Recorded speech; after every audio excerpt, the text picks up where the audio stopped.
सो आइए मिलकर के इस कवाली के साथ प्रभु यीशु मसीह के नाम की महिमा करें, यीशु मसीह के नाम की आराधना करेंगे। जैसे पानी ने यीशु मसीह की वाणी को सुन लिया, ऐसे हम सब भी कोशिश करें इस अंतिम साल की इस साल की अंतिम आराधना में कि हम भी यीशु मसीह की वाणी को सुने और यीशु मसीह के नाम की आराधना करें। आमीन।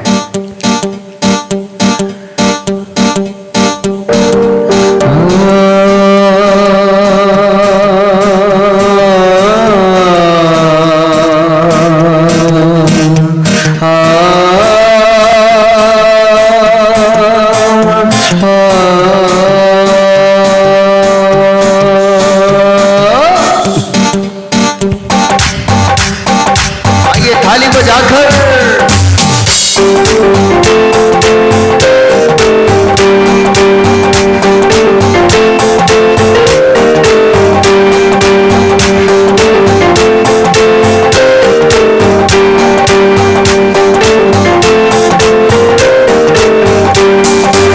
सुन लिया पानी ने यीशु की वाणी, सुन लिया पानी ने यीशु की वाणी, नहीं अपनी खुद की मनमानी, नहीं की अपनी खुद की मनमानी। सुन लिया पानी ने यीशु की वाणी, सुन लिया पानी ने यीशु की वाणी, नहीं की अपनी खुद की मनमानी, नहीं की अपनी खुद की मनमानी।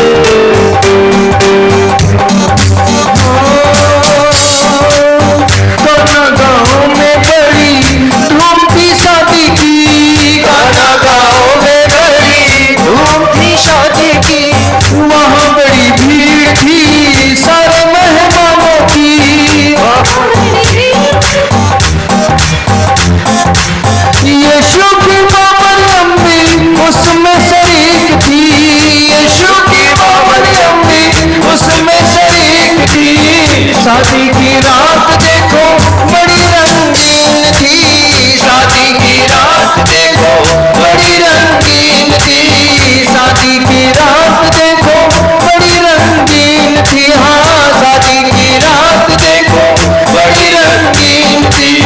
यीशु मसीह विवाह शादी में आए थे, यीशु मसीह विवाह शादी में आए थे, सारे 6 लोगों साथ अपने लाए थे, सारे 6 लोगों हमने साथ अपने लाए थे, साथ अपने लाए थे, साथ अपने लाए थे, साथ अपने लाए थे।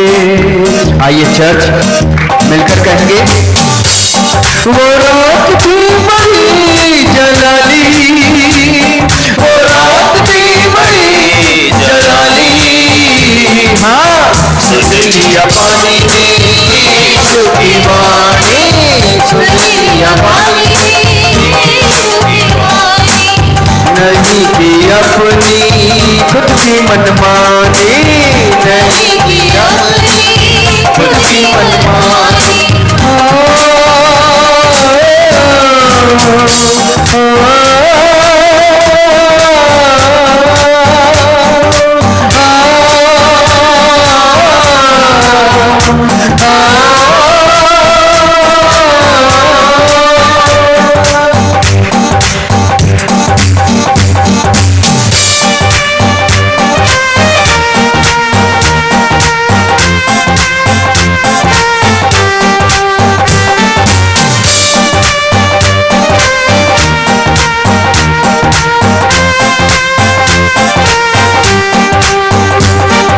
देखिएगा काना गांव में बड़ी भीड़ लगी है और बहुत सारे मेहमान वहां पर आ गए हैं और यीशु की मां मरियम भी वहां पर मौजूद है और यीशु मसीह भी 4 चेलों को लेकर वहां पर मौजूद है।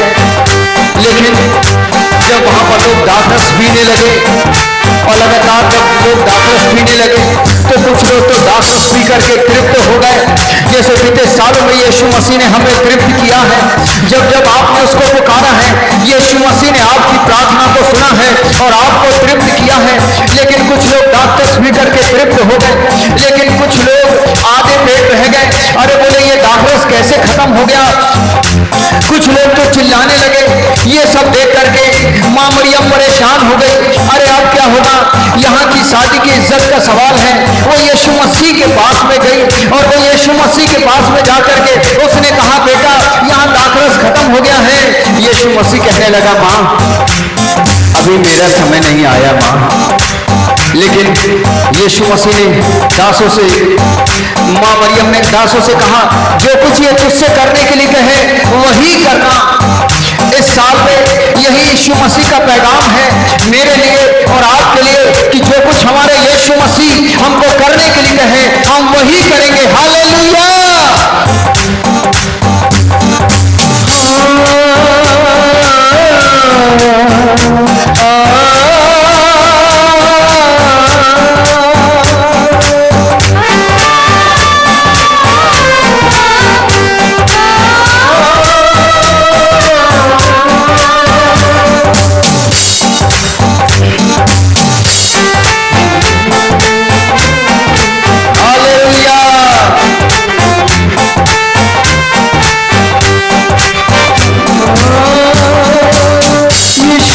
दासों को फिर से आदेश दिया, यीशु ने दासों को फिर से आदेश दिया। पानी के चौमट को मुहावा भर दिया, पानी के चौमट को मुहावा भर दिया, पानी के चौमट को मुहावा भर दिया। हाँ पानी के चौमट को मुहावा भर दिया। जेलों ने सोचा मन में पानी से क्या होगा, जेलों ने सोचा मन में पानी से क्या होगा, जेलों ने सोचा मन में पानी से क्या होगा, जेलों ने सोचा मन में पानी से क्या होगा।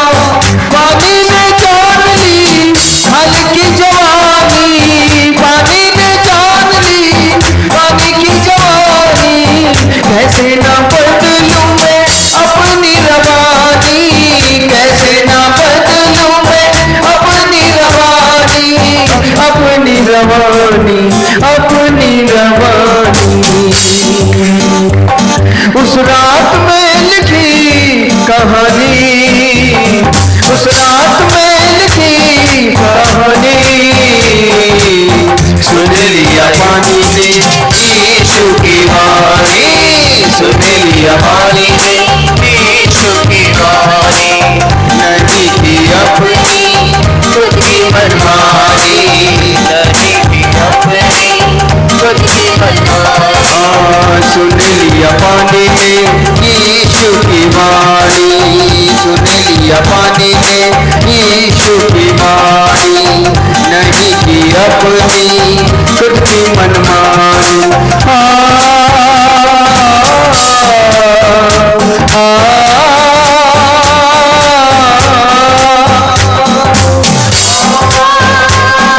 आइए ताली बजाकर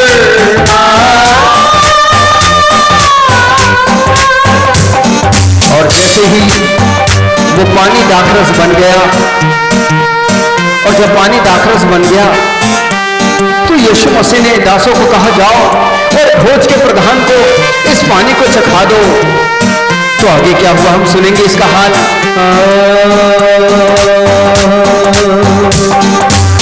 यीशु ने दासों को फिर से आदेश दिया, यीशु ने दासों को फिर से आदेश दिया।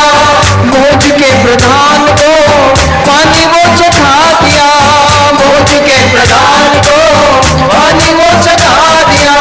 और जैसे ही भोज के प्रधान ने ये पानी चखा, उसने दूल्हे को तुरंत अपने पास बुलाया और कहा जब लोग पीकर के तृप्त हो जाते हैं तो व्यक्ति मध्यम दाखरस देता है, लेकिन तूने तो अच्छा दाखरस अब तक छुपा करके रखा है। इसलिए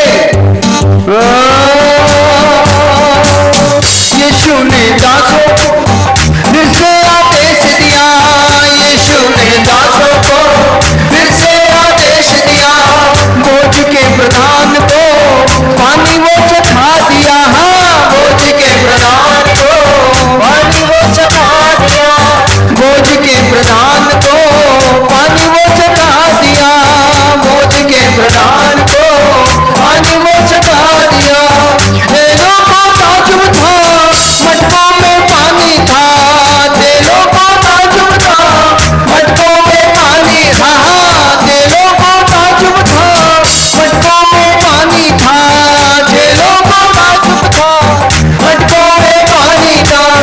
ये तो यीशु मसीह का पहला चमत्कार था, ये तो यीशु मसीह का पहला चमत्कार था। सारे चेलों के लिए ये तो अद्भुत बात थी, सारे चेलों के लिए ये तो अद्भुत बात थी, सारे चेलों के लिए ये तो अद्भुत बात थी।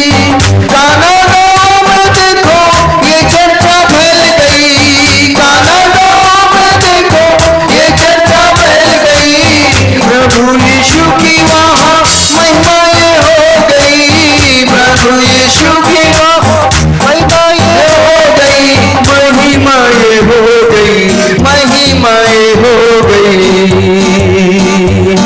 उस रात में लिखी कहानी, उस रात में लिखी कहानी, सुन लिया पानी ने यीशु की वाणी, सुन लिया पानी ने यीशु की वाणी, नहीं की अपनी खुद की मनमानी, सुन लिया पानी ने मनमानी, हाँ सुन लिया पानी ने यीशु की वाणी, नहीं की अपनी खुद की मनमानी, सुन लिया पानी ने यीशु की वाणी, नहीं की अपनी खुद की मनमानी।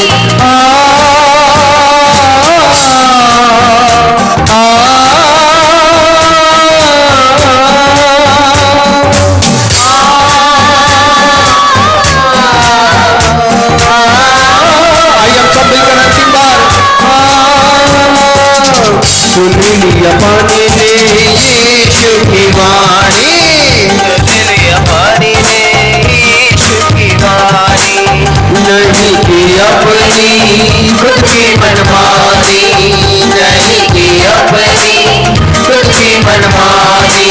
और यीशु मसीह चाहते हैं कि इस नए वर्ष में हम यीशु मसीह की बातों को सुने, उसके नाम का प्रचार करें।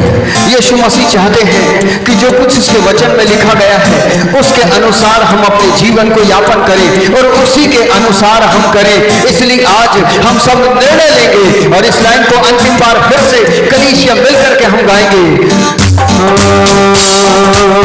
सुन लिया पानी ने यीशु की वाणी, सुन लिया पानी ने यीशु की वाणी, नहीं की अपनी खुद की मनमानी, नहीं की अपनी खुद की मनमानी, सुन लिया पानी ने यीशु की वाणी, सुन लिया पानी ने यीशु की वाणी, नहीं की अपनी खुद की मनमानी, नहीं की अपनी खुद की मनमानी।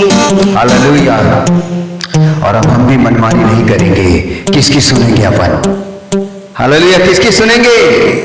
Hallelujah. Thank you Jesus.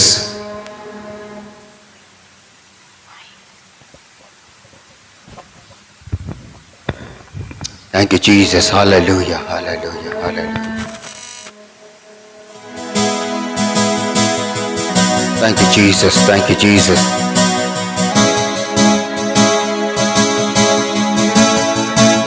Oh, hallelujah. Hallelujah. Hallelujah. Hallelujah.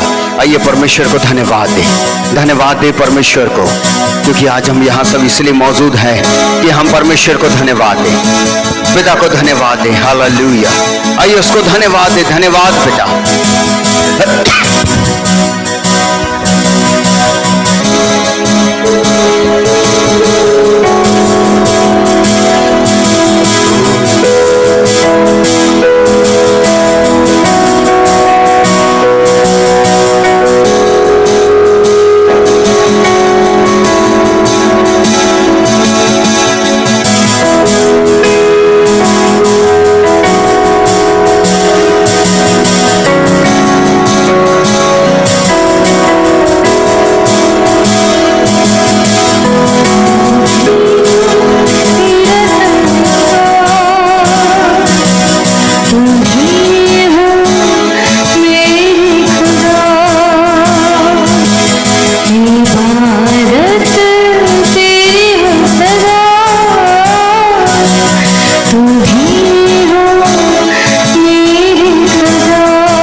करते उसको धन्यवाद दे।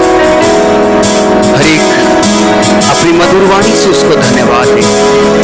याद करें उन पलों को जब आप मार्ग में चल रहे थे, खुदावन ने आपकी रक्षा की। जब आप घर के अंदर आ रहे थे, आपने उसको संभाला है। ओ थैंक यू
सीधे हाथों को उठाएं और अपने परमेश्वर को उन पलों के लिए धन्यवाद दें कि साल के 365 दिन परमेश्वर ने हमें संभाला और आज अपने पवित्र भवन में लेकर के आया है। उसका धन्यवाद दें, उसकी शुक्रिया अदा करें। ऐ खुदा,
तुझको धन्यवाद देते, इस जीवन के लिए तुझको धन्यवाद देते खुदावन।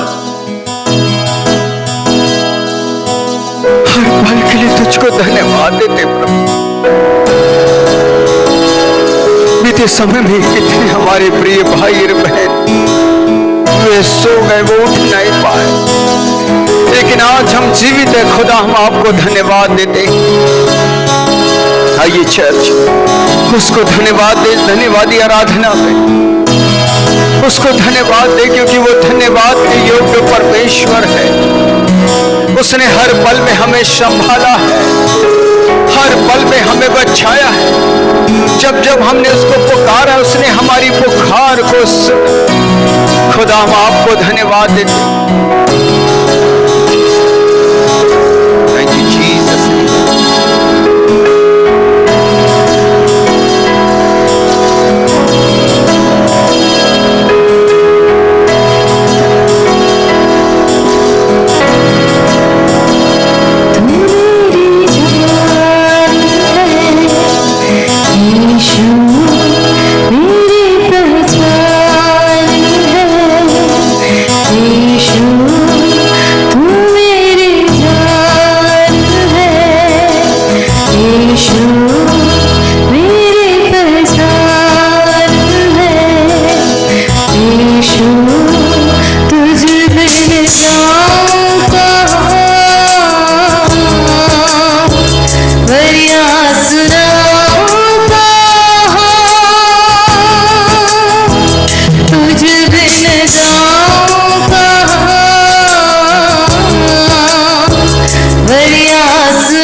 वो अच्छा है, वो भला है, वो खुद खूबसूरत मेमना है जो हम सबसे प्यार करता है।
जीवन की रोटी है मार्गो सत्य है तेरी ही राह पर जीवित का झरना है तू, जीवन की रोटी है यीशु, मार्गो सत्य है तू, तेरी ही राह पर चलना। आराधना आराधना आराधना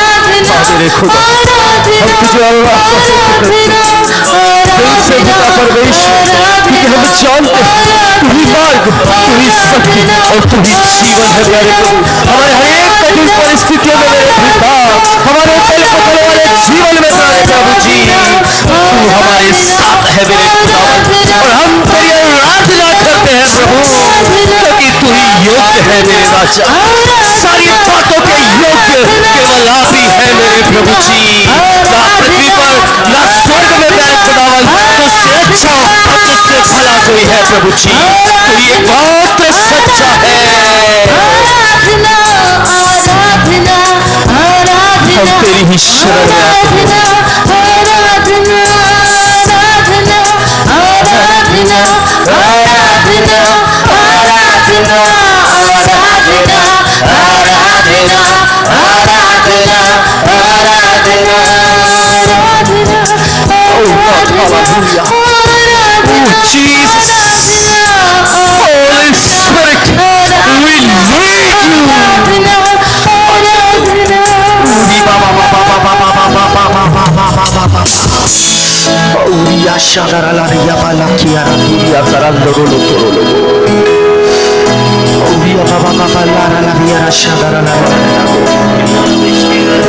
स्वागत है पवित्र आत्मा, स्वागत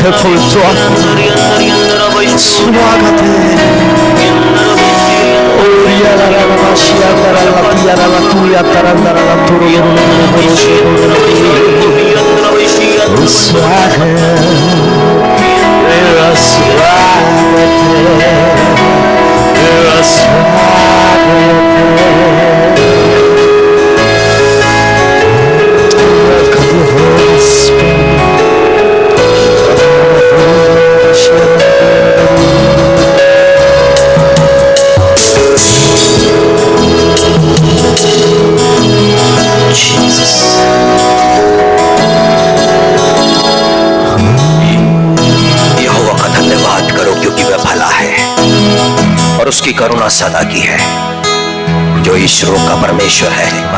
उसका धन्यवाद करो। उसकी करुणा सदा की है। जो प्रभुओं का प्रभु है उसका धन्यवाद करो।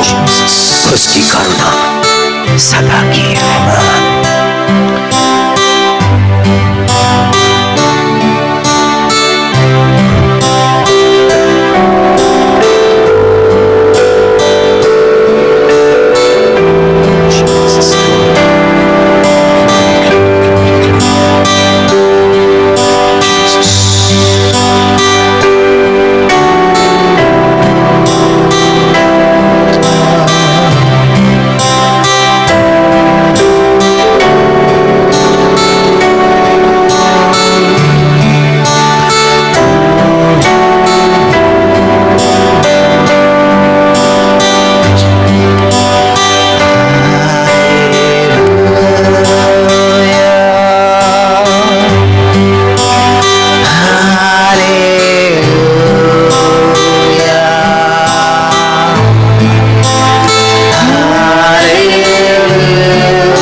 धन्यवाद ही का बलिदान चढ़ा और परम प्रधान के लिए अपनी मन्नतें पूरी कर और संकट के दिन मुझे पुकार, मैं तुझे छुड़ाऊंगा और तू मेरी महिमा करने पाएगा।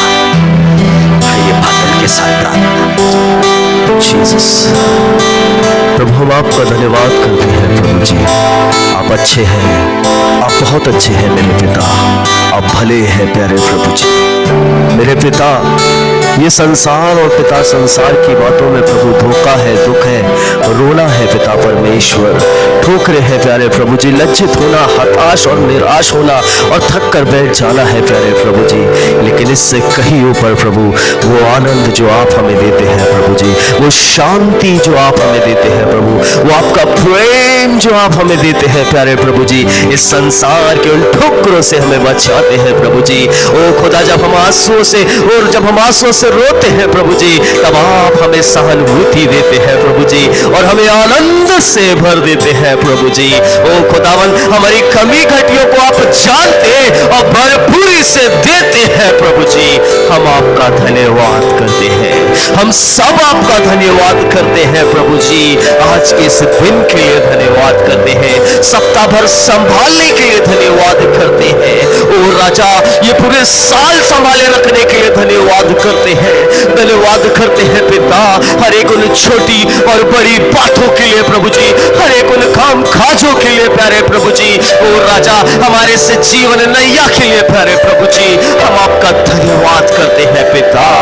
प्रभु राजा, ये आपकी बुलाहट है आज के दिन में प्रभु, जब तेरी कलीसिया, तेरे लोग, तेरी प्रजा यहाँ मौजूद है प्यारे प्रभु जी। हर एक पर प्रभु आत्मा का मस्सा कर मेरे प्रभु, हर एक को पिता वो देखने के लिए आंख दे, सुनने के लिए कान दे प्यारे प्रभु जी। हमारे कानों को खोल दे मेरे पिता, हमारी आंखों के सामने से वो संसार का पर्दा दूर कर प्यारे प्रभु जी, ताकि हम खुदा परमेश्वर अपनी आंखों से तेरे दर्शन करने पाए प्यारे प्रभु जी। हमारे होठों का अभिषेक कर और वो तमाम पाप और अधर्म का बंधन तोड़ यीशु नाम में, ताकि हम तेरा गुणानुवाद करने वाले हो सके प्रभु। हमारे पैरों में से वो बेड़ियों को तोड़ दे यीशु नाम में आज की सुबह प्रभु। आपका वचन कहता है कि क्या ही सुहावने हैं वो पांव जो सुसमाचार लेकर आते। खुदा, हम सबको इस्तेमाल कर, जैसा तू चाहता हमें बना प्यारे प्रभु जी, जैसा तू बनाना चाहता है हम सबको बनवाना चाह। आज की सुबह जिन बातों से तूने अपने दास को ब्लेस्ड किया प्यारे प्रभु, और जो आज का स्वर्गीय मन्ना तूने उन्हें दिया है प्रभु जी, आज जो स्वर्गीय भोजन वो हम सबके साथ बांटते प्रभु, तेरा वही अभिषेक हम सब पर बहने पाए प्रभु, ताकि आज आपका वचन प्रत्येक के हृदय में प्रभु जी अधिकाई रूप से बसने पाए प्रभु। हर एक गांठ गांठ कूदा कूदा छिदता हुआ और पार होने पाए प्रभु। आज प्रभु कोई भी संसार की बातें या हमारी बातें नहीं, लेकिन सब बातों में तेरा नाम महिमा पाए। सारा आदर आपको, सारी महिमा आपको देते यीशु के नाम में मांगते, आमीन आमीन। बैठ सकते हैं।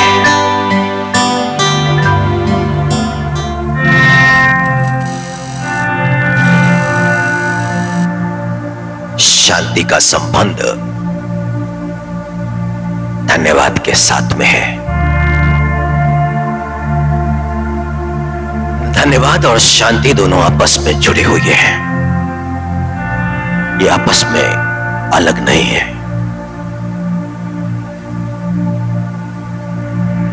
जो अपने जीवन की हर एक बातों में परमेश्वर को धन्यवाद करता है, उसके मन पर शांति बने रहती है। आज का दिन ठहराया गया था कि हम प्रभु यीशु मसीह को, अपने पिता परमेश्वर को धन्यवाद दें। 10 कोढ़ी यीशु मसीह के पास में आए थे, कोढ़ की बीमारी थी। वो चाहते थे कि यीशु मसीह उन्हें चंगा करे। यीशु मसीह ने ब्लेस्ड कर दिया, वो लौटने लगे।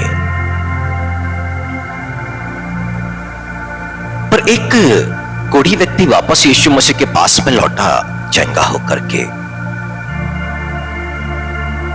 और वो यीशु मसीह का बड़ा अनुवाद करने लग गया, स्तुति करने लग गया, महिमा करने लग गया, धन्यवाद करने लग गया। पर ना लौटे थे। तब यीशु मसीह ने कहा था, इस परदेशी को छोड़ और कोई नहीं, क्या और कोई चंगा नहीं हुआ? आशीष तो संसार पाता है, पर कितने लोग उसको धन्यवाद देने के लिए उसकी समीपता में आते हैं। एक कोढ़ी जो यीशु मसीह के पास में आया और कहा कि तू चाहे तो मुझे शुद्ध कर सकता है। यीशु मसीह ने कहा, मैं यही चाहता हूं। यीशु मसीह ने उसे चंगा कर दिया, पर आज्ञा दी, मूसा की व्यवस्था के अंदर उस चढ़ावे को चढ़ा, मंदिर में तुझे जाना होगा। बात चढ़ावे की नहीं, चंद रुपयों की नहीं, मनुष्य साथ में क्या लेकर के आता है कलीसिया में उसका नहीं, पर वो भेंट के दौरान में ना वो परमेश्वर को, यीशु मसीह को धन्यवाद देता है।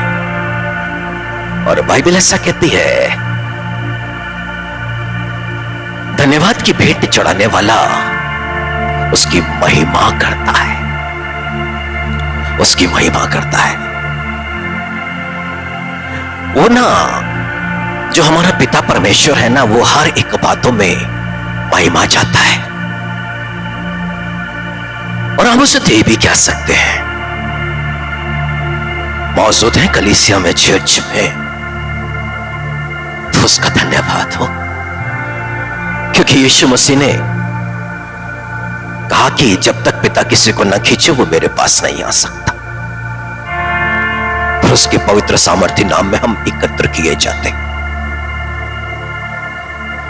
इब्रानियों के नाम पत्र में ना 13वीं अध्याय में अंदर में इच्छा को उत्पन्न करता है चर्च आने के लिए,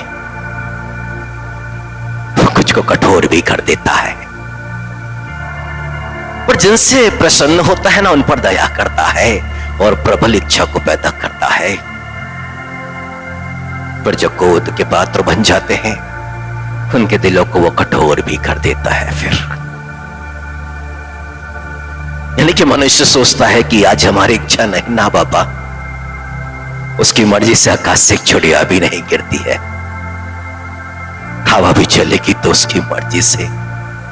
प्रकाशित वाक्य में चाहिए, चारों तरफ चारों स्वर्गदूत हैं, हवा पर अधिकार है रोक के रखने का। आदेश देगा तो हवा चलेगी, हर आदेश देगा तो स्वर्गदूत रोक देंगे। हाँ, सांस ले पा रहे हैं तो उसकी मर्जी से, तो उसको धन्यवाद देने के लिए हर पल जीना पड़ता है उसकी संगति में, उसको स्मरण करते हुए हर पल उसको भूला नहीं जा सकता। जिस वक्त इंसान भूलेगा ना, उस वक्त उसके जीवन पर ना मुश्किलें बढ़ने लग जाती है। पतरस बड़ा आनंदित था, पानी पे चल रहा था। प्रभु तू ही है तो मुझे भी आज्ञा दे कि मैं भी पानी पे चल के तेरे पास में आऊं। यीशु मसीह ने बोला आ, और वो पानी पे चलने लग गया। मनुष्य आश्चर्य कर्म तो प्राप्त करता है और आश्चर्य कर्म पर आनंद भी करता है, परंतु दूसरे ही पल शैतान अपना काम शुरू कर देता है। यानी कि कुछ आंधी और तूफान चलने लगी और पतरस की दृष्टि अब आंधी और तूफान पर थी। और क्या हुआ, डूबने लग गया। पानी पे चलने का आनंद ना समाप्त हो गया। अब मन अशांत हो गया, डर भी आ गया, अब मर जाऊंगा, डूब जाऊंगा। मल्लाह है वो, मछुआरा है वो, मछली को पकड़ने वाला इंसान है वो तैरना जानता है। पर जब ये बुद्धि काम करना बंद करती है ना, इंसान को कुछ भी समझ नहीं आता है। उस परिस्थिति को समझने की कोशिश करे, कितना भी टैलेंटेड इंसान क्यों ना हो, कितना भी समझदार क्यों ना हो, कितना भी बुद्धिमान क्यों ना हो, जब बुद्धि काम करना बंद करती है मनुष्य को कुछ समझ नहीं आता है। और पतरस के साथ में कुछ ऐसा ही हुआ और चिल्ला उठा, प्रभु मुझे बचा। एक तैराक चिल्ला रहा है यीशु मसीह के पास में जाकर, क्यों एक आंधी और तूफान उसके मन को अशांत कर गया। और मनुष्य अपने जीवन पर उसकी आशीष को प्राप्त तो करता है, पर वो कुछ समय शांति में बना रहता है, फिर मन अशांत हो जाता है। उसके पीछे छोटा मोटा नहीं, बहुत बड़ा कारण है, बहुत बड़ा कारण। और वो कारण है फिलिप्पियों 4 अध्याय 6 से लेकर 7 तक में आपने पढ़ा होगा। पर दाऊद कहता है, मेरी आंखों को खोल कि मैं तेरी व्यवस्था की अद्भुत बातों को देख सकूं। आज परमेश्वर ने हमारी आंखों को खोल दिया कि उसकी व्यवस्था की अद्भुत बातों को अपन देखें। और लिखा है 4 और उसकी 6वीं आयत में, किसी भी बात की चिंता मत करो, किसी भी बात की चिंता मत करो,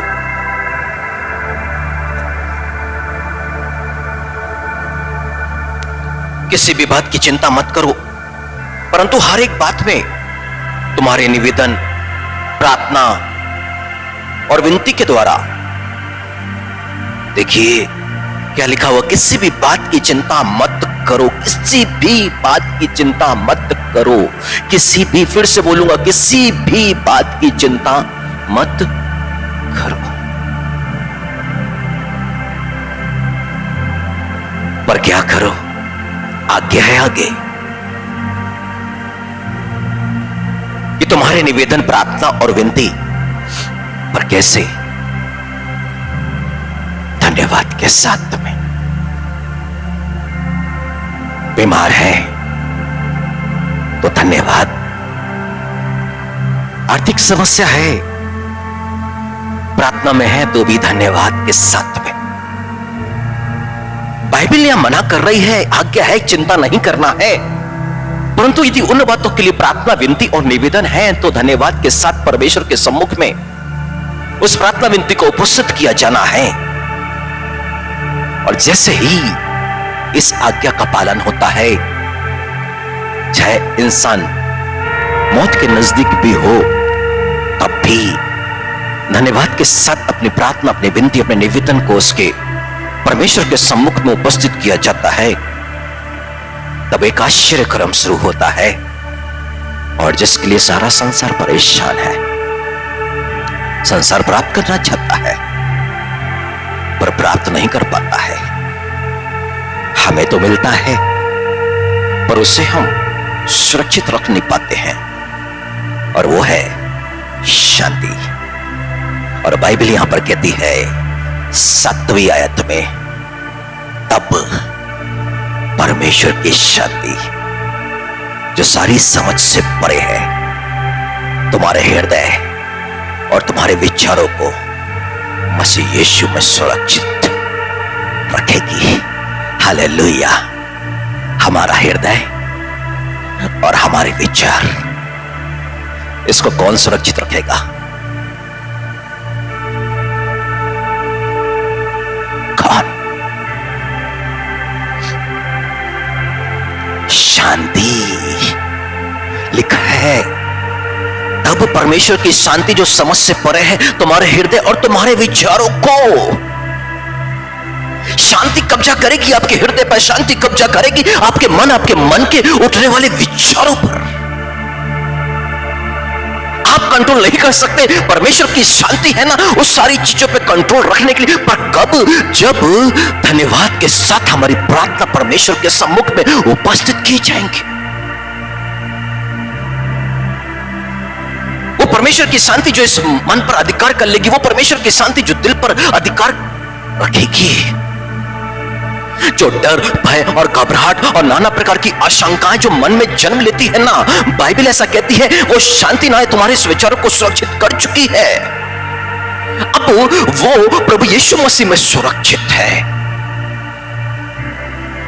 और इसलिए तो यीशु मसीह ने कहा, मैं अपनी शांति तुम्हें दिए जाता हूं, और ये वो शांति जो कोई भी हमसे छीन नहीं सकता। और यीशु मसीह ने कहा यह संसार के समान शांति नहीं है, उसकी ये अपनी शांति है और उसने अपनी शांति हमें दी। और ये शांति को आगे काम करने के लिए जरूरत है हमारा परमेश्वर को धन्यवाद करना किसी भी परिस्थिति में, किसी भी परिस्थिति में। क्योंकि मालूम है जीवन पर जो दुख और तकलीफ होते हैं, इब्रानियों के नाम पत्र में लिखा हुआ है कि दुख को ताड़ना समझ के सह लो, क्योंकि परमेश्वर तुमसे पुत्र के जैसे व्यवहार करता है। जब दुख और तकलीफ जीवन पर होती है, कितने मनुष्य ऐसे होते हैं जब इस रिश्तों की दुहाई देते हैं और परमेश्वर का धन्यवाद करने लग जाते हैं, धन्यवाद करते हैं मेरे पवित्र पिता कि हम तेरी संतान हैं, तू पुत्र जान करके हमसे व्यवहार कर रहा है। कौन ऐसे रिश्तों की दुहाई देता है?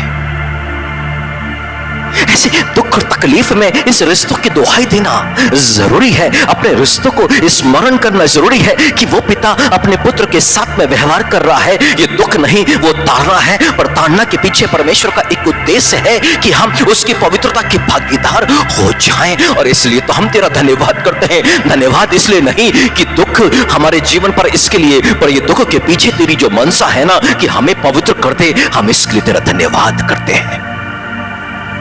Hallelujah, hallelujah. बिना वजह परमेश्वर की मर्जी के बिना आकाश से एक चिड़िया भी इस पृथ्वी पर नहीं गिरती है। यदि हमारे जीवन पर दुख, तकलीफ और परेशानी है, परमेश्वर की कुछ इच्छा और मर्जी, उसको ढूंढने की आवश्यकता होती है। पहले तो परमेश्वर के साथ में अपने रिश्ते को खोजना, और दूसरी बात रोमियो 5 उसकी 3 से लेकर 5वीं आयत तक में परमेश्वर का पवित्र आत्मा एक मनुष्य के जीवन में काम करना शुरू कर देता है। परंतु उस दुख और तकलीफ जिसके लिए हमको धन्यवाद देना है, परंतु बाइबल एक बात और वहां पर कहती है कि क्लेशों में यानी कि दुख और तकलीफ में हम क्या करें? घमंड करें, प्राउड फील करें। धन्यवाद किस लिए? क्योंकि उसके आगे अब परमेश्वर का कार्य शुरू हो रहा है। और बाइबल यहां पर ऐसा करती है, परमेश्वर का आत्मा पौलुस के द्वारा रोमियो के नाम पत्र में इस बात को लिखवाता है कि दुख और तकलीफ में ना यानी क्लेशों में हमें घमंड करना है। क्यों? क्योंकि उस क्लेश से हमारे अंदर में परमेश्वर क्या उत्पन्न कर रहा है? धीरज। हालेलुया। इस संसार में मनुष्य के पास यदि कुछ नहीं है तो वो है धीरज। हर इंसान उतावली में, हर इंसान जल्दबाजी। अब्राहम ने परमेश्वर पर विश्वास किया, परमेश्वर पर आशा रखा और धीरज के साथ परमेश्वर की जो प्रतिज्ञा है उसके पूरे होने की बाट जोता रहा और कितने साल? 25 साल तक। ऐसा 28-16 में ऐसा ही तो लिखा है, जो यीशु मसीह पर विश्वास करेगा यानी कि उस कोने के पत्थर पर विश्वास करेगा वो उतावली नहीं करेगा। परंतु इस दुख और तकलीफ के अंदर में जिसके लिए हमें धन्यवाद देना चाहिए, वहां पर एक परमेश्वर का कार्य एक व्यक्ति के जीवन में, मनुष्य के जीवन में हो रहा है। वो दुख और तकलीफ से किसे उत्पन्न कर रहा है? धीरज को उत्पन्न कर रहा है। और धीरज को क्यों उत्पन्न कर रहा है? क्योंकि उसके बाद में वो मनुष्य खरा निकलेगा, ईमानदार निकलेगा। पवित्र आत्मा का एक फल है विश्वास योग्यता, फेथफुल। वो फेथफुल होकर के निकलेगा वहां से, ईमानदार। यानी कि उसके अंदर की हर एक खोट को दूर कर दिया जाएगा और उसके बाद उसके जीवन पर कुछ आनंद आने के कुछ पल बाकी रह जाते हैं बस। क्योंकि उसके बाद में एक आशा उत्पन्न होती है, आशा से लज्जत नहीं होती है, क्योंकि अब बस यहीं पर कुछ होने जा रहा है। यहां पर लिखा है आगे, क्योंकि परमेश्वर का प्रेम पवित्र आत्मा के द्वारा दिलों पर उंडेला जाता है। इस दुख और तकलीफ में जब परमेश्वर काम कर रहा है, मनुष्य कुछ प्राप्त करने जा रहा है, वो है परमेश्वर का प्रेम। इससे ज्यादा अद्भुत और क्या चाहिए? सिर्फ एक हल्का सा पौलुस लिखता है, हल्का सा भी क्लेश ना अनंत महिमा को उत्पन्न करता है। उस हल्के से क्लेश के अंदर में हम परमेश्वर की शांति को अपने जीवन पर, अपने मन, अपने हृदय पे काम करते हुए देख सकते हैं। उस हल्के से क्लेश के अंदर में हम परमेश्वर के एक अद्भुत कामों को देख सकते हैं। यानी कि इस मन के अंदर में एक आशा उत्पन्न होती है, परंतु साथ में परमेश्वर के आत्मा के द्वारा उसका प्रेम दिलों में डाला जाता है।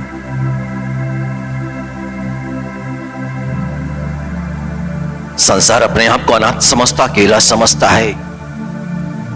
कई बच्चों की कंप्लेन होती है, हमें माता पिता का प्रेम नहीं मिला, भाई बहन का प्रेम नहीं मिला, उसी को प्रेम, हमसे प्रेम नहीं।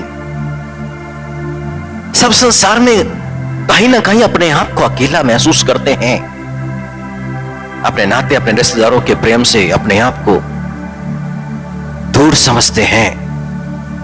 परंतु यदि परमेश्वर को काम करने का एक अवसर, तो उस अवसर में यदि वो देखे तो परमेश्वर के प्रेम को वो प्राप्त करता है।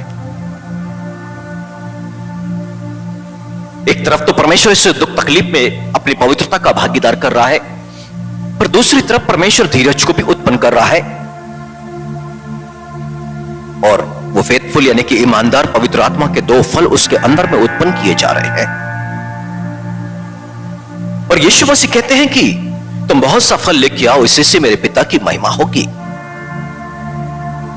परंतु जब एक मनुष्य परमेश्वर को धन्यवाद करना शुरू करता है, तो इन दो फलों के साथ साथ वो परमेश्वर के प्रेम को प्राप्त करता है। पर इतना ही नहीं, दाऊद कहता है कि जो दुख मुझे हुआ है वो भला ही हुआ है कि मैं तेरी विधियों को सीख सकूं। दाऊद के पास एक सीखने वाला मन, और वो अपने दुख और तकलीफों में वो सीखने लग गया कि मेरे जीवन पर दुख और तकलीफ का कारण क्या था। उस कारण को मुझे दूर करके परमेश्वर की आज्ञाकारिता पे, उसके नियम पर, उसकी विधि पर मुझे चलना होगा।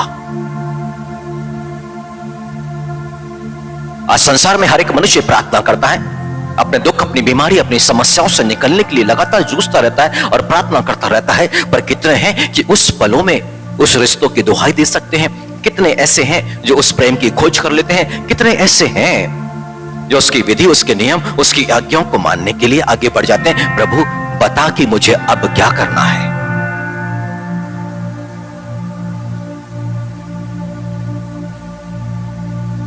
और जानते हैं, पौलुस उसके व्यक्तिगत जीवन में तो जिस बातों से वो जूझा था, बाहर निकला था प्रभु यीशु मसीह में, परंतु अब जो दुख उसके जीवन पर आ रहे हैं वो प्रभु यीशु मसीह के कारण आ रहे थे। और उस दुख के पीछे उसकी खोज थी, और वो खोज फिलिप्पियों 3 और उसकी 10वीं आयत में लिखा है, मैं उसको यानी कि यीशु मसीह को और उसके मृत्युंजय की सामर्थ को और उसके साथ दुखों में सहभागी होने की मर्म को जानूं। यीशु मसीह ने जो दुख उठाया, उस दुख से होकर वो गुजरना चाहता है। वो यीशु मसीह ने जो मृत्यु पर जय को प्राप्त किया, उस सामर्थ को वो जानना चाहता है। वो यीशु मसीह को जानना चाहता है। यीशु मसीह जिस मृत्यु तक पहुंचे थे, वो उस समानता में पहुंचना चाहता है। पर इसके पीछे उसका उद्देश्य क्या था? मैं किसी भी रीति से मरे हुए में से जी उठने के पद तक पहुंचूं। यीशु मसीह जो मर गया ना क्रूस पर, दफना दिया गया, उसके बाद वो जी उठा। अब पौलुस के पास में एक लक्ष्य है कि मैं भी यीशु मसीह के समान मृतकों में से जी उठूं यीशु मसीह के आगमन के दिन में। वो जूझ रहा है, लापरवाही का दिन व्यतीत नहीं कर रहा है। उस अंतिम दिन की तैयारी में वो जानता है, मैं यीशु मसीह की मृत्यु को समानता को प्राप्त करूंगा, तभी उस पद तक पहुंच पाऊंगा। यदि मैंने उस मृत्यु की समानता को प्राप्त नहीं कर पाया, तो मैं उस पद तक नहीं पहुंच सकता। और इसलिए दुख से भागना नहीं, परंतु यीशु मसीह के वचन को स्मरण करना। यीशु मसीह ने कहा, जो अपना क्रूस उठा के मेरे पीछे ना हो। यानी कि वो क्या चाहता है? एक व्यक्ति जो उस क्रूस उठा के उसके पीछे हो लेगा, उसको सबसे पहले अपने आप का इंकार करना होगा। अपना क्रूस यानी कि अपने दुख को उठा करके, यानी कि यीशु मसीह की मृत्यु की समानता को प्राप्त करना, या उसके जो वो मृतकों में से जी उठा है उस पद तक पहुंचने के लिए एक व्यक्ति को अपना क्रूस यानी कि अपने दुख को लेकर के उसके पीछे पीछे चलना होगा। उसके लिए कुड़कुड़ाना और बुड़बुड़ाना नहीं है, परंतु बाइबल आज मांग करती है कि जीवन पर जो भी घटनाएं घट रही हैं उसके लिए हम उसका धन्यवाद करें। और वो क्रूस कब उठाना है? अपने प्रतिदिन का क्रूस, प्रत्येक दिन का। कई लोग पुकार उठते हैं, प्रभु कब तक और कब तक? पर वो प्रतिदिन प्रत्येक दिन के क्रूस उठाने की बात करता है। आपने परमेश्वर को पता नहीं कितना जाना है, पर उस परमेश्वर को यदि आप बहुत नजदीकी से जाने तो उसकी जो इच्छा है ना कि हर एक व्यक्ति सुबह उठ के प्रतिदिन का आहार मांगे, आत्मिक और शारीरिक दोनों। आप 5 लाख कमाते होंगे, पर फिर भी वो चाहता है सुबह उठ के उस दिन की रोटी उससे मांगना है। प्रत्येक दिन का, प्रतिदिन का क्रूस लेके चलना है। सपन्या 3:5 प्रतिदिन भोर को न्याय करता है।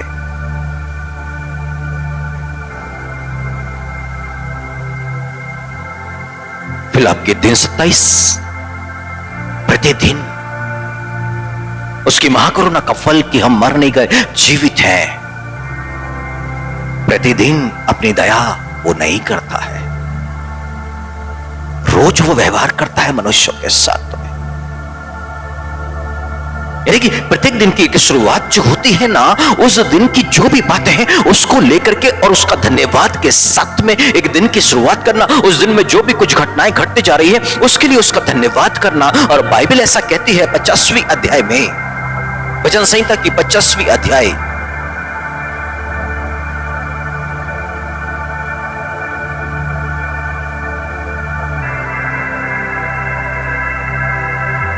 और उसकी 14वीं आयत, परमेश्वर को धन्यवाद ही का बलिदान चढ़ा और परम प्रधान के लिए अपनी मन्नतें पूरी कर। देखो एक आज्ञा आती है, असाफ जो परमेश्वर के लिए आराधना करता है, वो जब परमेश्वर के लिए इस भजन को लिख रहे थे तब उनके मन के अंदर में आया और उन्होंने लिखना शुरू किया पवित्र आत्मा से प्रेरित होकर कि परमेश्वर को धन्यवाद का ही बलिदान चढ़ा। पर 15वीं आयत में कौन बोल रहा है मालूम है? ध्यान से पढ़ लीजिए उसको। असाफ के अंदर में से पवित्र आत्मा बोल पड़ा, और संकट के दिन मुझे पुकार, ये परमेश्वर की वाणी है। हालेलुया। ये लिखित नॉर्मल से वचन नहीं, एक परमेश्वर एक व्यक्ति के अंदर में से बोल उठा, और संकट के दिन मुझे पुकार, मैं तुझे छुड़ाऊंगा और तू मेरी महिमा करने पाएगा। कैसे बातें करता है परमेश्वर हमारा। वो तो गुनगुना रहा है, परमेश्वर को धन्यवाद का बलिदान चढ़ा, परंतु पवित्र आत्मा बोल पड़ा उसके अंदर में से, और संकट के दिन मैं तुझे छुड़ा लूंगा। क्योंकि धन्यवाद करना उसकी महिमा होती है। और जो धन्यवाद करने के लिए सामने आता है, उसकी गवाही देने के लिए सामने आता है, वो अपने लिए नींव डालता है उस समय के लिए जब उसके जीवन पर संकट आएगा, और तब वो परमेश्वर की दुहाई देगा और वो बच्चा के निकाल लिया जाएगा। मन ही मन परमेश्वर का धन्यवाद नहीं किया जाता, और इसलिए तो यीशु मसीह ने उस कोढ़ी को कहा था कि जा, मूसा के द्वारा जो ठहराई गई व्यवस्था है उसके अनुसार तू भेंट चढ़ा कि सबों पर गवाही हो। लोग उस कोढ़ी व्यक्ति को देखेंगे ना, अब जाकर के वहां पर देखेंगे ये तो कोढ़ी व्यक्ति था, अब कैसे ठीक हो गया है। अब लोग परमेश्वर के पास अपनी प्रार्थना अपनी विनती को लेके आएंगे, उनको समझ में आ जाएगा एक परमेश्वर है जो इस तरह के आश्चर्य कर्म करता है। धन्यवाद करना या गवाही करना सारे लोगों के विश्वास को बढ़ाने के लिए होता है, परमेश्वर के नाम के प्रकटीकरण के लिए होता है, और इसलिए उसके लिए हमें आगे आना चाहिए। वो 10 में से 9 जो कोढ़ी थी वो वापस नहीं आए, और यीशु मसीह ने रास इस परदेशी को छोड़ और कोई ना मिला। कहां गए वो 9? क्या वो चंगे ना हुए?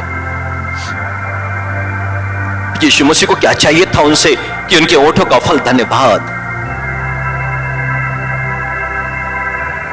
और वो जो परमेश्वर है ना हमारा,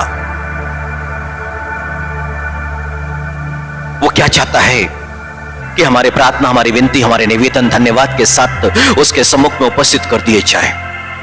ये जितनी भी संसार की जो बातें हैं ना, दुख और तकलीफ और परेशानियां और बीमारियां जो मन को अशांत करती हैं, तो वो प्रभु यीशु मसीह की या परमेश्वर की जो शांति है ना, ये विचारों के अंदर में होने वाली सारी गड़बड़ियों को ना सुरक्षित रख देगी प्रभु यीशु मसीह में। यानी कि यहां पर गड़बड़ी नहीं आएगा, ये मन सुरक्षित, ये हृदय सुरक्षित। अब इसमें शैतान जो है अशांति के बीजों को बो नहीं सकता। क्यों? क्योंकि इन सारी बातों के पीछे में हम परमेश्वर की भलाई को देख रहे हैं, उसकी पवित्रता को देख रहे हैं, उसकी विधि को देख रहे हैं, उसके धीरज को देख रहे हैं, वो जो हमें ईमानदार कर रहा है, हम उस बातों को देख रहे हैं। और इसके लिए हम धन्यवाद कर रहे हैं कि निश्चय ही मेरा परमेश्वर मेरे जो है मुझ में कार्य कर रहा है।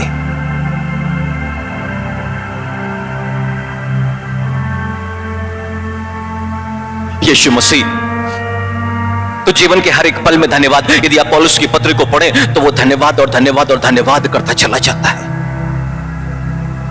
वो धन्यवाद करता है। पहला कुरिन्थियों में 15 उसकी 57 वर्ष में परमेश्वर का धन्यवाद हो जो हमारे प्रभु यीशु मसीह के द्वारा हमें जयवंत करता है।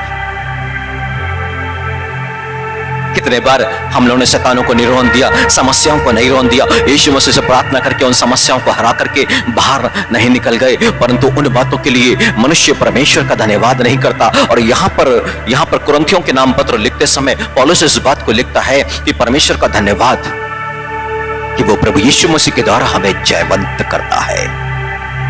Hallelujah, hallelujah. इसका मतलब हमारे पास जो भी समस्या है उस पर जयवंत होने का अधिकार हमारे पास में है, और वो प्रभु यीशु मसीह के द्वारा हम हो भी सकते हैं। परंतु बाइबल क्या कहती है? वो जब चिंता आती है, वो परेशानी आती है, जो भी दुख और तकलीफें आती हैं, सबसे पहला तो काम ये करें कि धन्यवाद के साथ उसे परमेश्वर को हम जुड़ा दें। क्यों? क्योंकि उसके बाद तुम्हारे विचार सुरक्षित हो जाएंगे और परमेश्वर की शांति सारी बातों पर कंट्रोल कर लेगी। वो समस्या जब हमारे जीवन से दूर की जाएगी वो बात की बात है, परंतु उसके पहले हमें उसके लिए धन्यवाद देना है और परमेश्वर के साथ उसके सम्मुख में उस प्रार्थना निवेदन को हम धन्यवाद के साथ में सौंप देना है। यीशु मसीह जब प्रार्थना में था ना, वो विश्वास कर लेता था कि परमेश्वर ने उसकी प्रार्थना को सुन ली, क्योंकि जब भी यीशु मसीह प्रार्थना से उठते ना, उनके मन में शांति होती।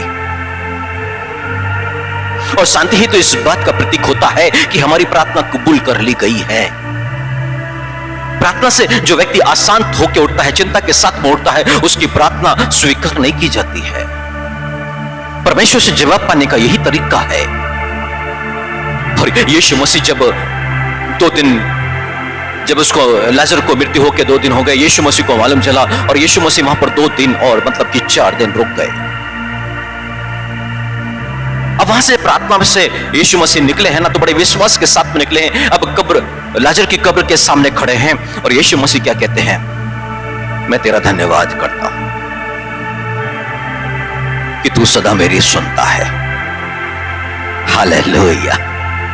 मैं तेरा धन्यवाद करता हूं कि तू सदा मेरी सुनता है। वो टोकरी को लिया ना जिसमें चंद रोटी और मछलियां थी, उठाया और परमेश्वर को धन्यवाद दे दिया।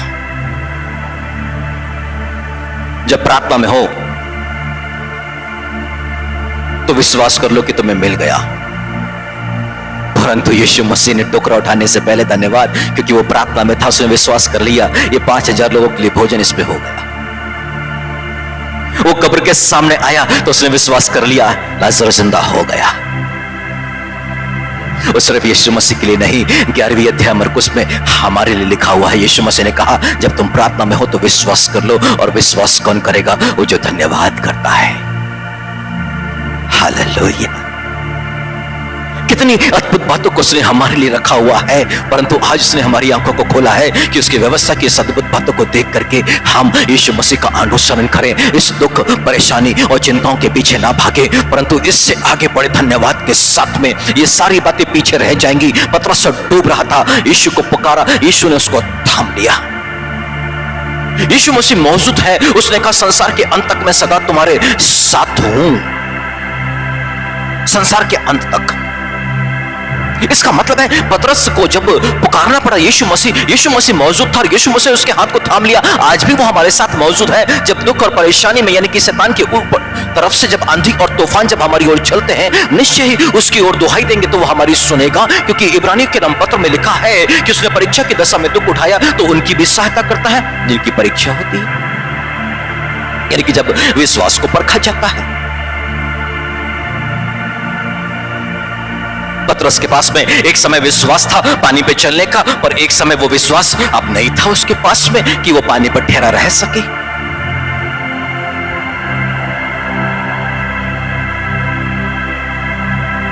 परंतु एक व्यक्ति जब परमेश्वर का, यीशु मसीह का धन्यवाद करना शुरू करता है ना, तो ये सारी चीजें सुरक्षित रहती हैं। ये विश्वास भी इस मन के अंदर में सुरक्षित रहेगा, क्योंकि जो शैतान अविश्वास के बीज को बोता है ना, चिंता, डर और भय को उत्पन्न करता है ना, ये बातें इस विश्वास से डिगा नहीं सकती।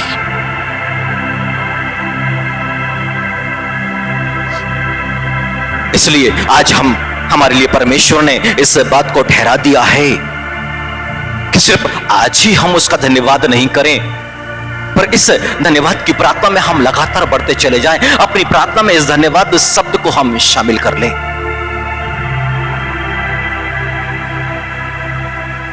यदि एक फीवर भी आता है तो उसके लिए भी धन्यवाद करें। प्रभु यीशु मसीह, हम तेरा धन्यवाद करते हैं प्रभु जी, क्योंकि इसके पीछे जो तेरी मर्जी है वो पूरी हो जाए।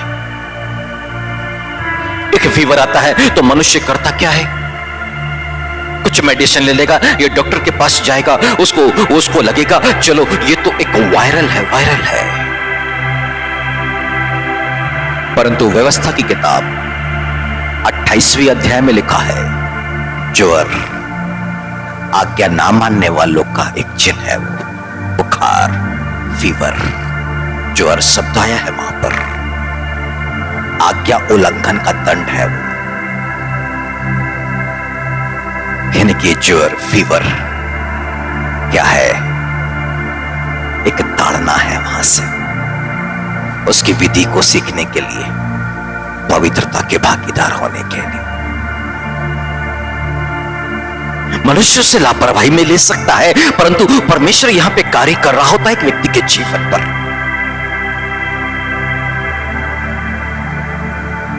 यदि एक मनुष्य परमेश्वर का धन्यवाद करने लग जाए यीशु मसीह नाम से कि हाँ प्रभु हम तेरा धन्यवाद करते हैं, ज्वर हुआ इसलिए कि हम उन सच्चाइयों को देख सके, हमारी आंखें खोल ताकि हम उन बातों को देख सके और उन बातों से दूर हो सके जो तुझे नापसंद है।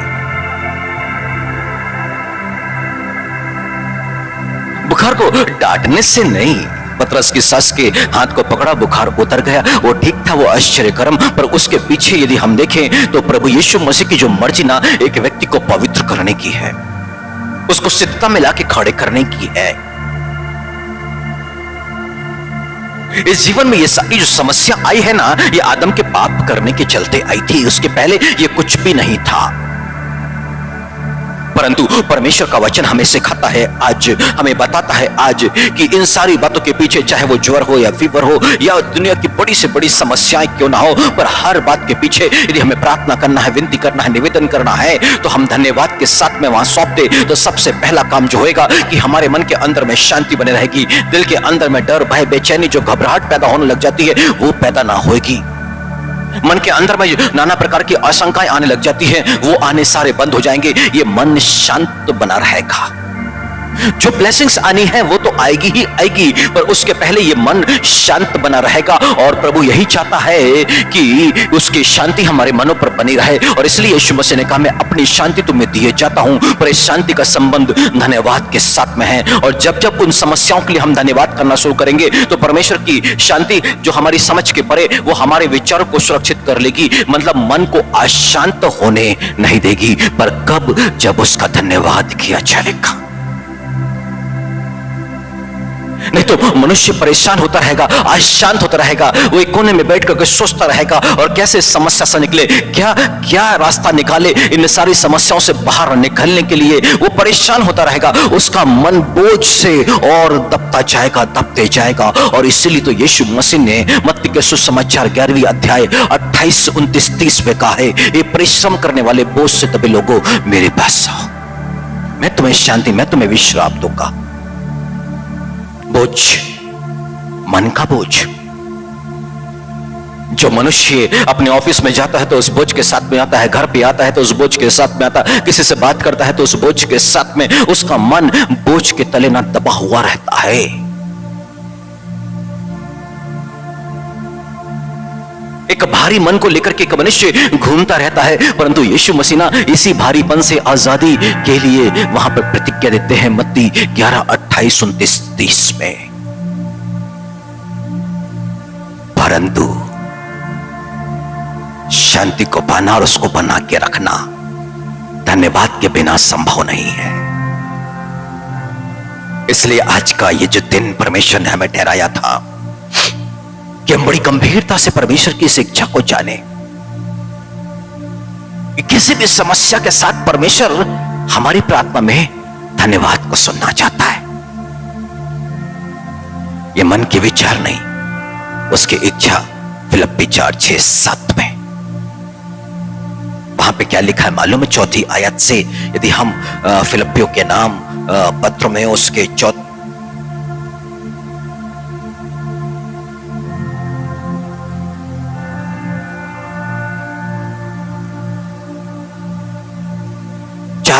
में यदि देखें, प्रभु में सदा आनंदित रहो। मैं फिर कहता हूं आनंदित रहो। तुम्हारी कोमलता सब मनुष्यों पर प्रकट हो, प्रभु निकट है।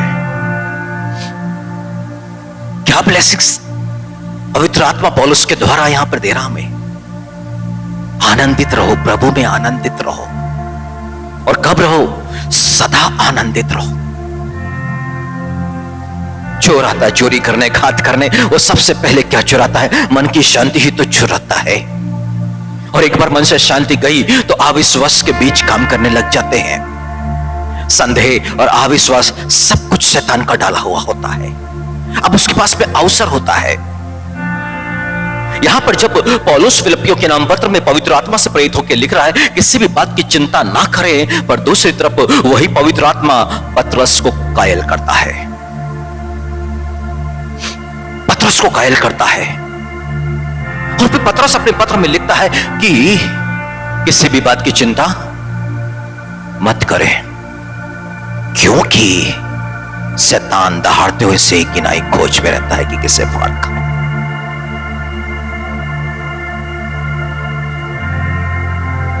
यानी कि मनुष्य चिंता से बचना चाहता है तो उस बातों के लिए वो धन्यवाद करना शुरू कर दे तो शैतान का कार्य समाप्त हो जाता है। परंतु यदि वो चिंता करना शुरू कर देता है तो परमेश्वर का काम तो वहां पर नहीं होता है, पर शैतान का कार्य वहां शुरू हो जाता है।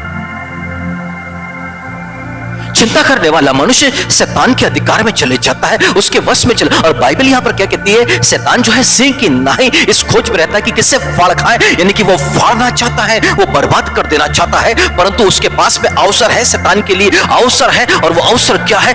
मनुष्य की चिंता।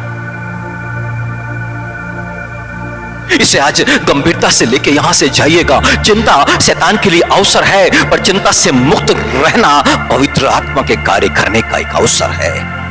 हालेलुया। और वो हमारे हाथ में है कि हम परमेश्वर को कार्य करने दें या शैतान को कार्य करने दें। हाँ ठीक है, एक समस्या आ गई है, उसके लिए धन्यवाद देते हैं तो परमेश्वर का कार्य शुरू हो जाता है। और धन्यवाद नहीं देते हैं, सोचना शुरू कर देते हैं तो शैतान का कार्य शुरू हो जाता है। मनुष्य को चिंता छोटी सी बात लगती होगी, पर देखिए यहां पर धन्यवाद के साथ में परमेश्वर के हाथों में सौंप दिया गया उन समस्याओं के लिए, तो परमेश्वर की शांति कार्य करने लग गई, परमेश्वर का प्रेम आने लग गया। पवित्रता के भागीदार उसकी विधि, उसके नियम पर आगे बढ़ने लग गए। पर मनुष्य परमेश्वर को धन्यवाद देना छोड़ करके उस चिंता से खुद निजात पाने की कोशिश करने लग गया। वहां पर शैतान के लिए, और फिर शैतान यहां पे बर्बादी को लाना शुरू कर देगा।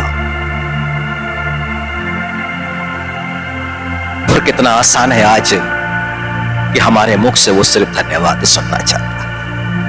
हालेलुया। इसलिए शैतान क्या करेगा सोचने की आवश्यकता नहीं, परमेश्वर जो करेगा उसको सोचें और धन्यवाद देना शुरू करें और अपने परमेश्वर को कार्य करने दें। और सिर्फ एक ही शब्द आज यहां से लेके जाइएगा, वो है धन्यवाद।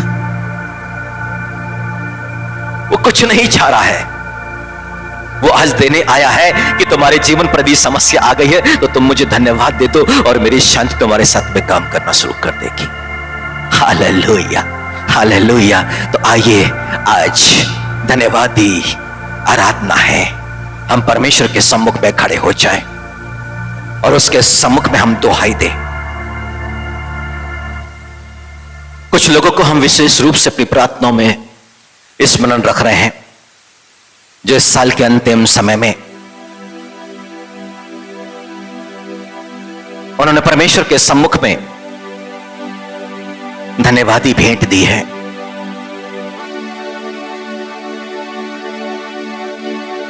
ये वो लोग थे जिन्होंने अपने जीवन पर परमेश्वर के आश्चर्य कर्मों को देखा, आशीषों को देखा। प्रिय आश्चर्य कर्म और आशीष के पहले इनके जीवन पर कुछ दुख और तकलीफें भी थी, और तभी तो ये परमेश्वर के आश्चर्य कर्म को देख पाए।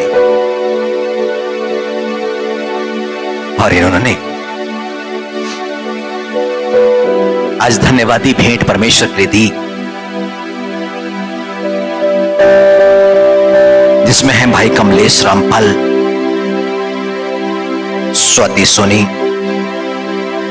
रितेश मसीह, प्रताप विलियम, ओलेडिया, बेरी सिंह, पुष्पलता चार्ल्स, बहन रीना ब्राउन, भाई Babu, Rahul Thakur, Pinky Michael, Rashmi Rajput, Sunaina Chaudhary, Leela Satish,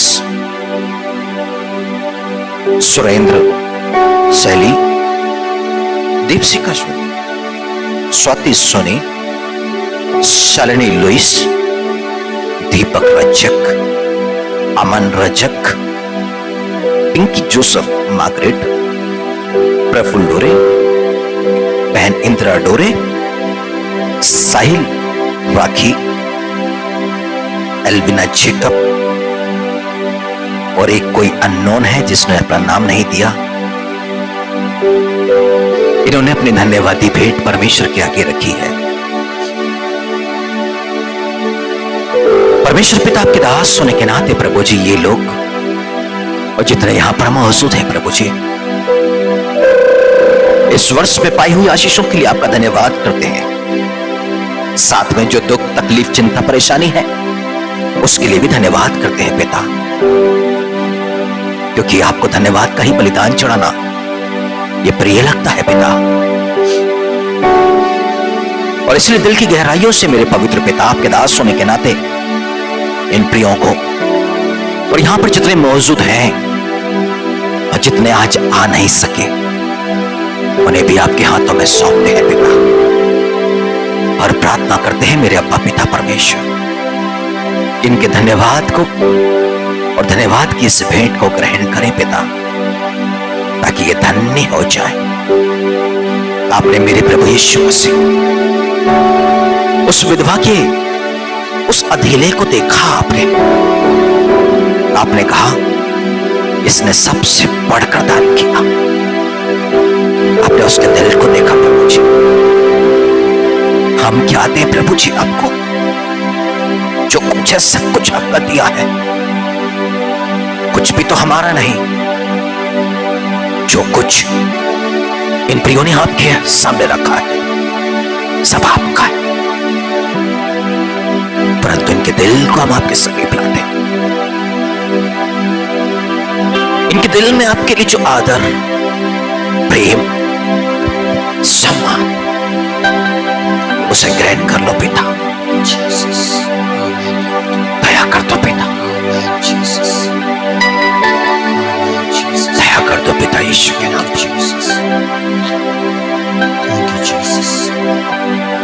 hallelujah. Jesus.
में अर्पण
करूं, प्रभु तेरे चरणों में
सम्मुख में सोने के कटोरे पर मौजूद,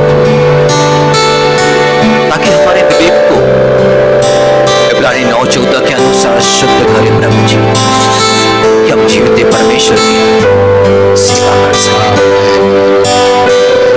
धन्यवाद करते प्रभु यीशु मसीह क्रूस पर आप चलते हैं प्रभु जीसस, क्योंकि लिखा जो काट पे लटकाया जाता वो श्रापित, आपने हमें श्रापों से मुक्त किया। अब धन्यवाद करते प्रभु जी, धन्यवाद करते हैं प्रभु यीशु मसीह। हम तो मारे हुए थे, परंतु क्रूस पे मर के आपने हमारी मृत्यु को अपने ऊपर में लेके हमें जीवन दे दिया। हम इस बात के लिए भी आपका धन्यवाद करते हैं। धन्यवाद करते हैं प्रभु जी कि नया वर्ष आ रहा है और उसके पहले दिन हम कदम रखने जा रहे हैं।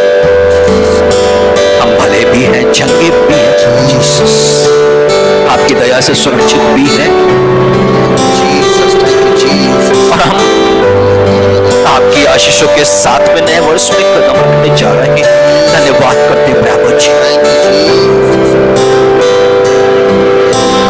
और हम जानते हैं प्रभु जी कि हमें भविष्य की चिंता करने की जरूरत नहीं, क्योंकि भविष्य के हर एक दिन की प्लानिंग आपने कर रखी है। इसके लिए भी हम धन्यवाद करते हैं प्रभु जी। धन्यवाद करते हैं प्रभु जी। आने वाला कल हमारे लिए चिंता करता हुआ आएगा, हमारे लिए आशीषों को लेके आएगा, और आने वाला कल भी हमारे लिए आपकी दया को लेकर के आएगा। हम इसके लिए भी धन्यवाद करते हैं प्रभु जी। हमें हमारे परिवार की भी चिंता नहीं जो प्रभु में नहीं प्रभु जी, क्योंकि आपने हमें वचन दे दिया कि तू विश्वास करे तू और तेरा घराना उद्धार पाएगा निश्चय ही प्रभु जी। आने वाले कुछ दिनों में हम इस आश्चर्य कर्म को देखेंगे, इसके लिए धन्यवाद करते हैं प्रभु जी। प्रभु जी जरूर हमारी संतानें भटकी हुई होगी, परंतु आपने हमें वचन दे दिया है कि जो शब्द मैंने तेरे मुंह पे डाले हैं वो तुझसे और न तेरी संतानों से और तेरे वंश के मुंह से अलग नहीं करूंगा। मैं धन्यवाद करता हूँ प्रभु जी आपके इस पवित्र वचन के लिए कि हमारे संतानों के मुख पर आप अपने वचन को डालने पर हैं आमेन। और उनके मुख से दूर भी नहीं करेंगे। हम धन्यवाद करते हैं प्रभु जी, धन्यवाद करते हैं मेरे पवित्र पिता। आपने यशायाह नबी 43 में कहा है कि मैं पूर्व से कह दूंगा और पश्चिम से कह दूंगा कि तुम्हारे वंशजों को आने दो, उन्हें मत रखो। सबको आप बुला रहे हो प्रभु जी, नाम लेके बुला रहे हो। हम धन्यवाद करते हैं प्रभु जी, आपका धन्यवाद करते हैं प्रभु जी। कोई भी ना छूटेगा, इसके लिए धन्यवाद करते हैं।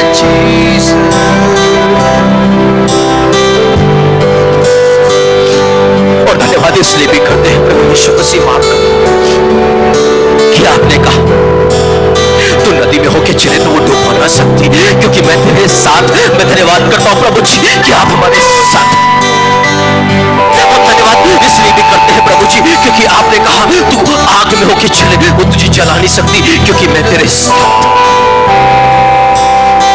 और धन्यवाद इसलिए भी मेरे प्रभु यीशु मसीह कि आपने कहा मैं तेरे आगे आगे चलूंगा और बंद किवाड़ों को तोड़ दूंगा। धन्यवाद करते हैं प्रभु जी हम इसके। और धन्यवाद इसलिए भी प्रभु जी 41:10 में आपने कहा मत डर, मैं तेरे संग, इधर उधर मत भाग, मैं तेरा सहायक, मैं तेरा परमेश्वर। इसके लिए भी धन्यवाद करते हैं प्रभु जी। हमारे किचन भाग पर डालते प्रभु जी और जानते हैं प्रभु जी कि आपने वचन दे दिया है क्या खाएंगे क्या पिएंगे और क्या पहनेंगे चिंता मत करना, क्योंकि प्रभु जी शोषण के फूलों से भी आने वाले वर्षों में अच्छा पहनाने आप चाह रहे हैं प्रभु जी। आप की छुरियों को खिलाने वाले मेरे पवित्र पिता कोई भी भली वस्तु आप इनसे दूर रखना छोड़ेंगे, सब कुछ प्रदान करेंगे। इसके लिए भी धन्यवाद करते हैं।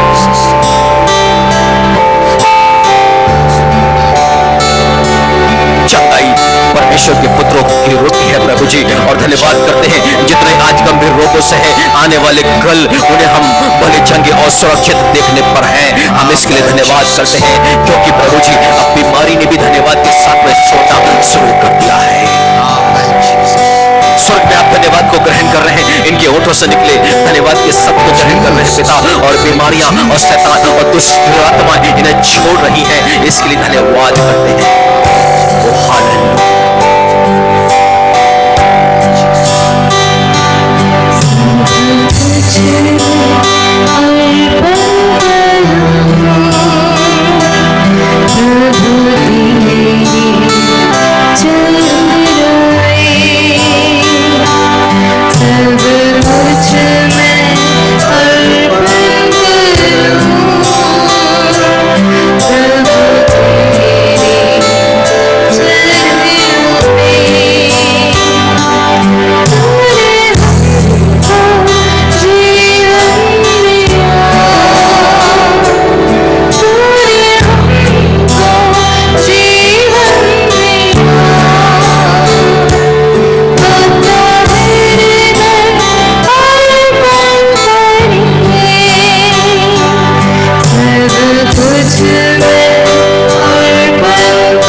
कलीसिया की तरफ से प्रभु जी आज हमारे पास देने के लिए बस यही एकमात्र शब्द है प्रभु जी कि जीवन पर परिवार पर लोगों के ऊपर में पाई हुई आशीष के लिए हम दिल की गहराइयों से आपका धन्यवाद करें। धन्यवाद करते हैं उन प्रार्थनाओं के लिए जो इस वर्ष में सुन करके आपने हमारे लोगों के जीवन पर आश्चर्य कर्म किया।